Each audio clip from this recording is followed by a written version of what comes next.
تعالوا إلى الخير يا مسلمون، تعالوا لننجح دنيا ودين، تعالوا لنعبر بحر الحياة بحب السلام عليكم ورحمة الله وبركاته. waxaan guda galaynaa barnaamijkii su'aalaha anigoo jawaabaha ku sheegi doona isla muuqaalka gudihiisa ka bogasho wacan.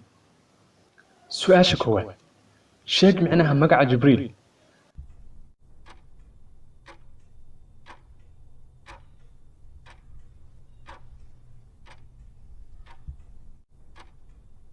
haddii jawaabtaadu tahay addoonkii alle, waad asiibtay, waadna mahadsan tahay.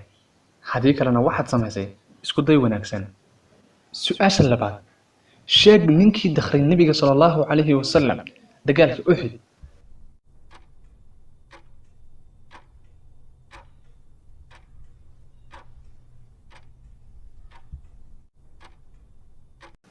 haddii jawaabtaadu tahay ibnu qimma, waad asiibtay, waadna mahadsan tahay. haddii kalena waxaad samaysay isku day wanaagsan.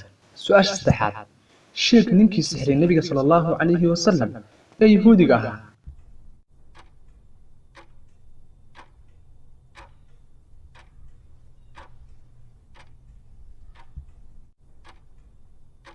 haddii jawaabtaadu tahay labiid binu acsam, waad asiibtay, waadna mahadsan tahay. haddii kalena waxaad samaysay isku day wanaagsan. su'aasha afraad, sheeg haweenaydii uu allah subxaanahu wa tacaala u waxyooday.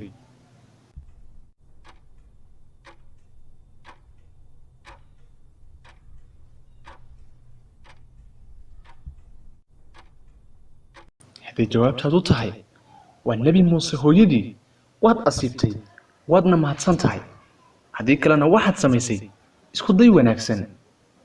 gabagabadii barnaamijka, hadduu ku xiiso geliyey la wadaag asxaabtaada.